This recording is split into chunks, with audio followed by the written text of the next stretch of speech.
Niti. Ini dia masukin sesuatu nih, cyanida nih. Ini kita di Polda waktu itu rame-rame sama Pak Tito, ada Pak Krisna. Nah, jadi kita potong dulu, ini lagi nunggu. Loading dulu. Oh, Pak Tito ikut turun tangan. Pak Tito melihat ini justru dia panas tuh. Wah, lu bakalan sidang ini scientific, rame nih. Dia bilang begitu. Tuh, lihat tuh. Nah, ini kenapa kita nggak keluarkan dulu waktu sidang? Kita nggak mau dia dihukum mati. Biarin dia keseksa. Kalau bisa seumur hidup, maksud saya begitu. Saya maunya begitu. Jangan dihukum mati. Keenakan dia. Mati mah ditembak mati, selesai. Nah, nih.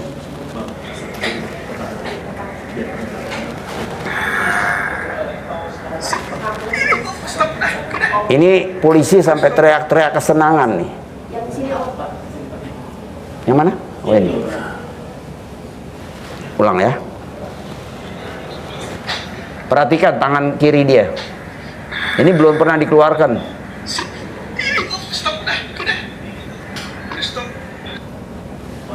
Jadi polisi sangat senang sekali itu hari sampai lompat dia.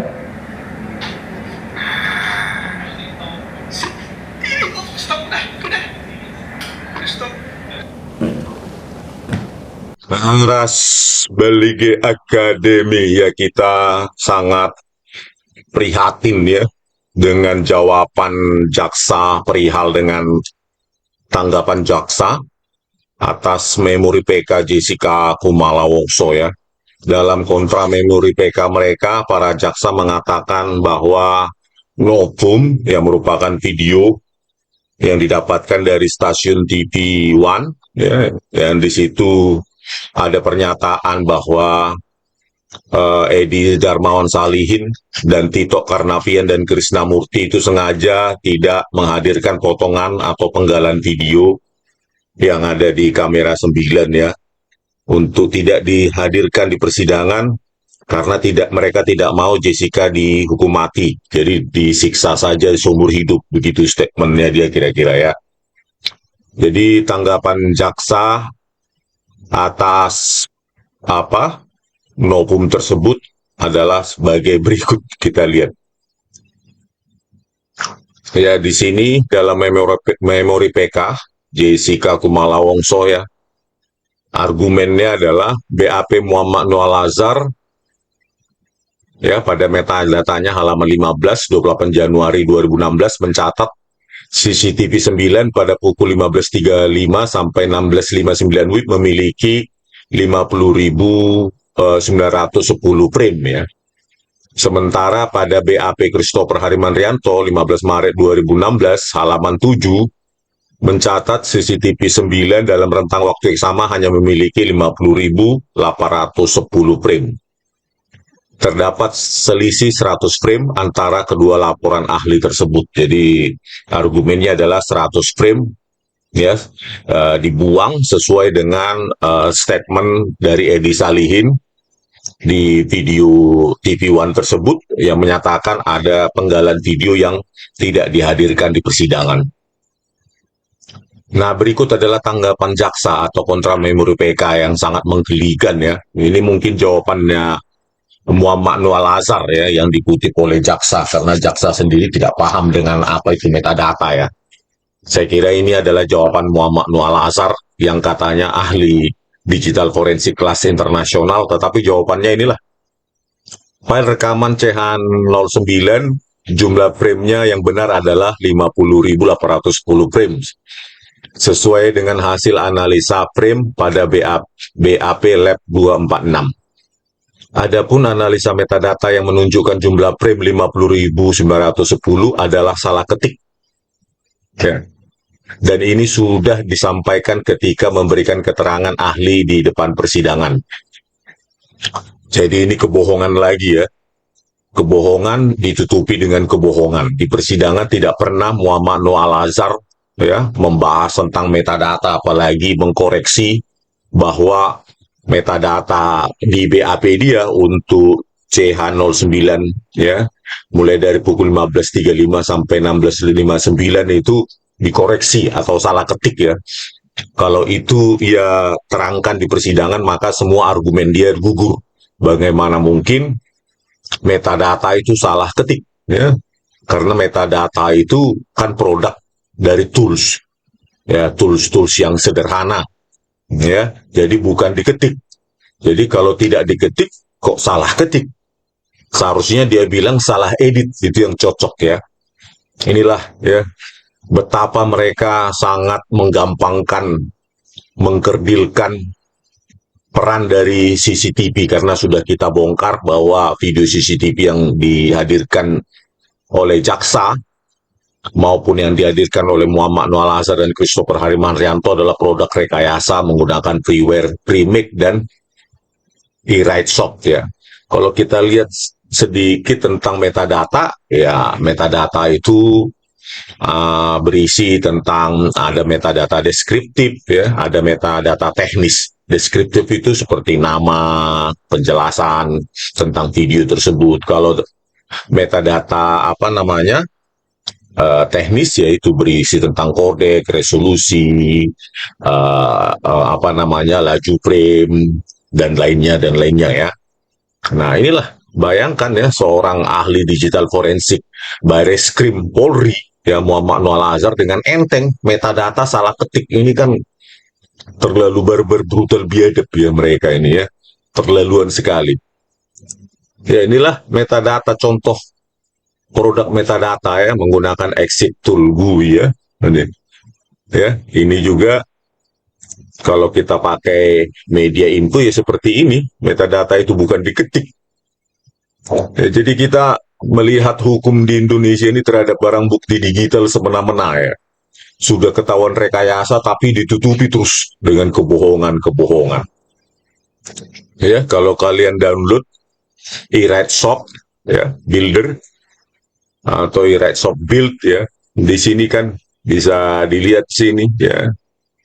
Bisa kalian praktekkan dengan sederhana, bisa diubah-ubah ini ya, frame rate-nya ya, jadi 10, jadi 5, terus dimensinya bisa kita otak-atik di sini, terus disable audio juga bisa, kodeknya juga bisa diubah-ubah di sini. Inilah yang digunakan oleh Muhammad Noah Al-Azhar dalam merekayasa ya, mengabur-ngaburkan fakta yang sesungguhnya, dan dia tidak tahu malu ya. Saya juga bingung, manusia iblis macam apa orang itu ya. Nah, inilah isi dari BAP metadata CH9 1535 sampai 1659 di BAP Muhammad Noah Al-Azhar ya, si tukang tipu ini ya. Kita perhatikan di sini ya. Ya, kan. Nah, ini jumlah frame-nya di metadata itu 50.000 ya, 910. Bayangkan ini. 50.910. Sementara ini yang dia bilang dari file video tersebut ditemukan 50.810. Kemana 100 frame ya? Karena dia sudah downscaling temporalnya ya, dari 25 menjadi 10 ya, 10 frame per detik, maka 100 frame itu 10 detik durasi video hilang. Itulah yang ditunjukkan, yang kita buktikan ya, bersesuaian dengan statement dari Edi Darmawan Salihin ya, 10 detik durasi frame hilang.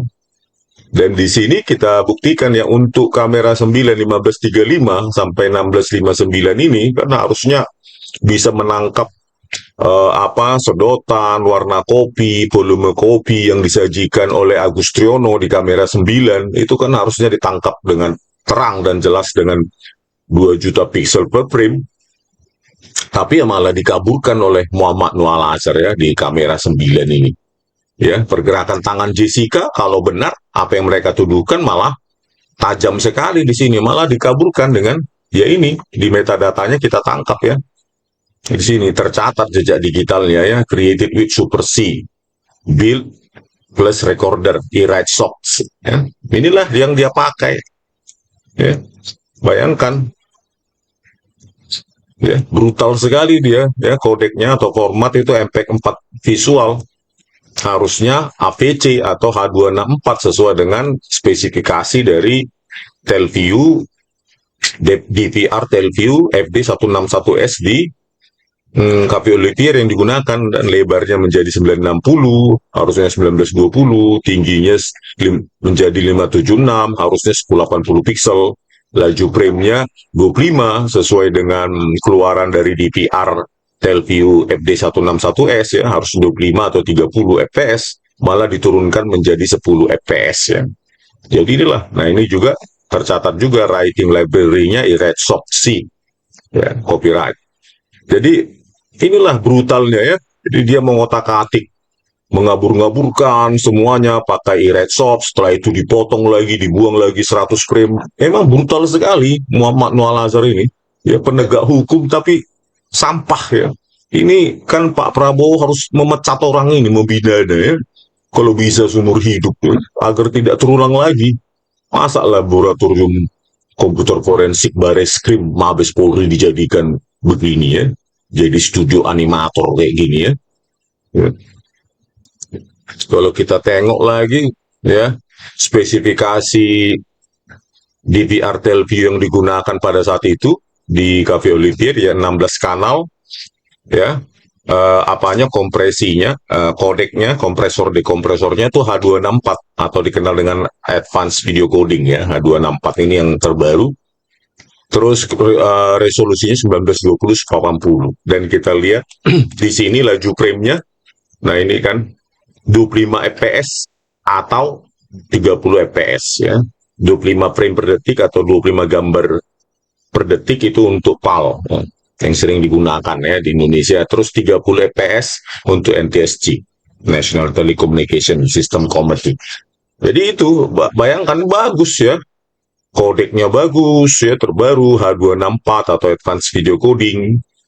Terus outputnya juga tajam, 1920-80, 2 juta pixel per frame. Terus laju frame-nya juga tinggi ya, 25 gambar per detik. Ya, 25 fps untuk PAL ya. Bayangkan langsung dihancurkan oleh Muhammad Noah Lazar. Ya kan?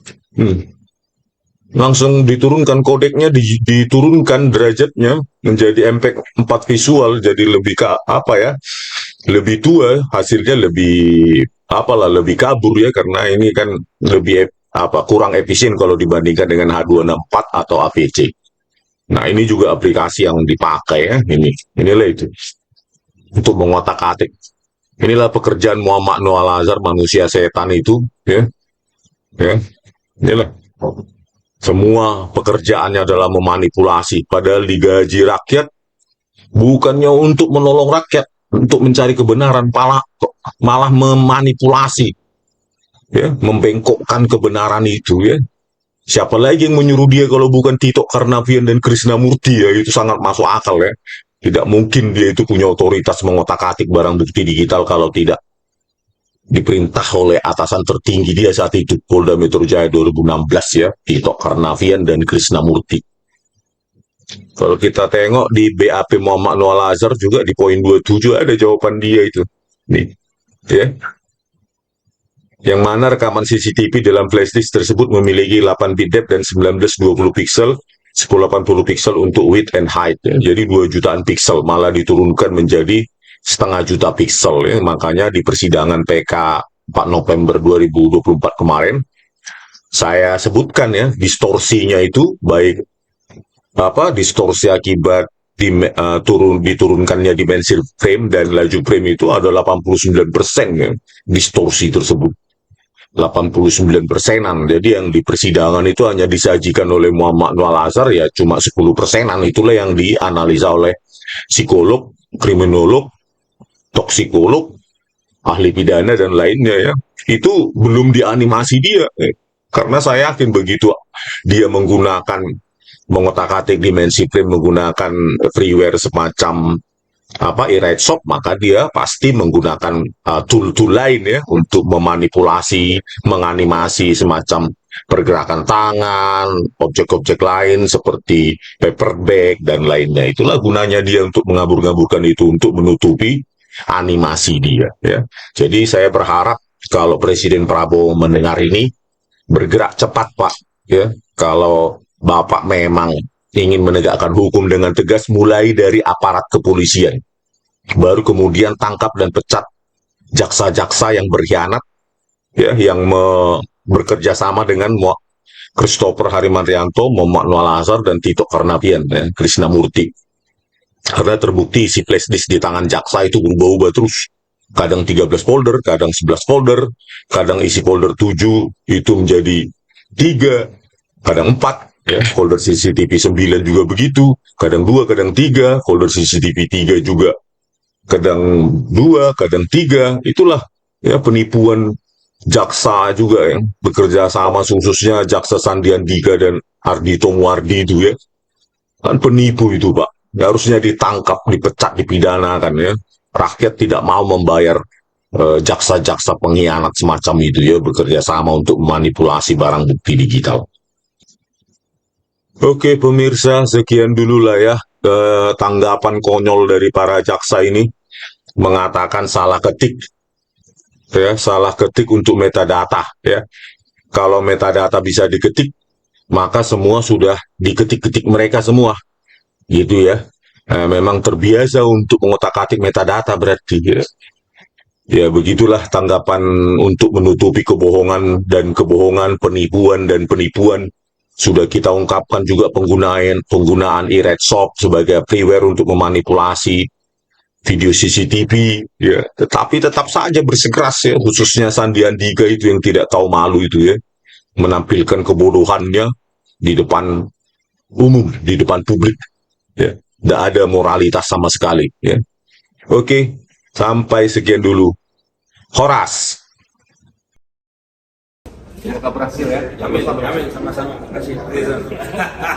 Satu perjuangan juga nih kita. Soalnya di mana waktu di Vina, di Cirebon ya.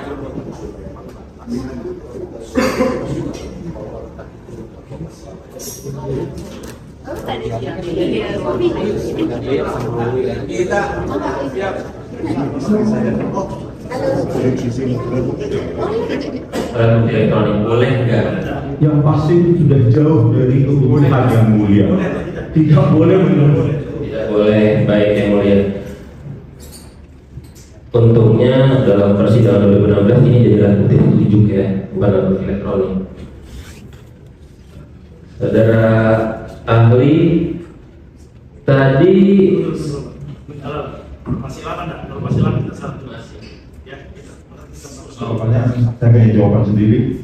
Ya, untuk pembandingan warna kopi di kamera CCTV 9, Christopher Harimantrianto itu sengaja memanipulasi segmen. sudah pernah disampaikan loh, jangan diulangi jawabannya. Sederhana kok, belum ya? Belum. Benar belum? Ya sudah. Oke, kita lanjut ya. Anda ngomong tuh sekarang terkait dengan metadata. Tahun 2016, Anda itu dalam putusan sudah ngomong kejanggalan pada analisis metadata BAP ahli Muhammad Nuh. Ini ada channel-channelnya juga, ada di putusan. Jadi apa yang ruang lingkupnya, apakah hari ini diperdetail? Karena ruangannya sama, hanya metadata, warna kopi, pergerakan, itu nggak ada yang baru. Karena saya Apa yang saya sebutkan di situ? Kan CH berapa saja? channel Ada di keputusan. dalam putusan Anda sudah bahas channel 17 di sini. 17. Tadi yang saya jelaskan 17. Saya ngomong dalam putusan channel 17. Saya kan nanya ruang lingkupnya apakah ada yang didetailkan, tapi ruangannya sama, hanya membahas metadata. Coba pahami dulu. Sudah cukup, saya jawab. Sudah, tinggal jawab. Saya jawab. Silakan. Apa yang baru adalah apa yang ditemukan adanya freeware e-Redshop Oke. untuk memanipulasi Bicara. dimensi frame dan laju frame codec itu belum ada di 2016. Oke, berarti- Freeware Oke, ada dua, freeware. remake dan e-Redshop. Pribadi dan rahasia. Oke, lanjut. Ada lagi? Mereka bilang tidak ada. Jadi bukan satu ahli digital forensik, 2 orang. Kami itu untuk membackup bahwa ini memang sah dan yakin dan memang alat buktinya itu kuat. Ahli nggak cuma satu untuk satu bidang ilmu. 2. Digital forensik 2 orang, toksikologi 2 orang, kedokteran forensik 2 orang, psikolog 2 orang, Ahli pidana ahli 2 pidana orang. 2 orang. Digital forensik menunjukkan bahwa di periode waktu 1629 sampai 1645 hanya ada Jessica. Iya, oke. Kami langsung korelasikan dengan 2 ahli toksikologi. Mereka melakukan percobaan masing-masing, tidak bersama nih, masing-masing. Ya. Dan mereka menemukan kapan waktu racun itu masuk. Saya tambahkan, supaya objektif, itu ahlinya 2 tuh. Sekarang sudah profesor beliau, Profesor Made Gelgel, dan Dr. Nur Samran. Oke. Jadi ketika mayat Munir akan diotopsi di Belanda, Ya. Profesor Frieser dari Belanda itu menyebut nama Made Gelgel. Tapi juga ada pertanyaan, tidak ada fakta persidangan atau alat bukti yang menunjukkan Mirna lah yang memasukkan gelas racun itu ke gelas. Sangat. Sorry, Jessica lah yang memasukkan racun cyanida ke gelas Mirna. Jadi, Tidak ada bagaimana keyakinan hakim waktu itu? Ya, tidak ada satupun bukti atau alat bukti saksi yang melihat dimasukkan. Ini memang CCTV menjadi sarana yang empuk, dan ini setelah diberlakukan Undang-Undang ITE ya, menjadi dasar bagi kami bahwa CCTV ini menjadi tolak ukur. Persis, tapi Pak Binsar, Karena pada waktu itu di CCTV tidak dapat dilihat. Ketahuan pada saat di zoom ada gerak-gerik tangan itu masuk ke salah satu tempat gelas tapi ketutup oleh paper Ya, bag. karena waktu itu Jessica di CCTV berusaha untuk meletakkan satu tas besar, kantong besar di sebelah gelas, sehingga itu tidak terlihat ia memasukkan sesuatu di balik tas itu. Namun semakin tajam bagi kami untuk membuktikan bahwa pelakunya dia ketika di CCTV kita lihat gatal-gatal tangan.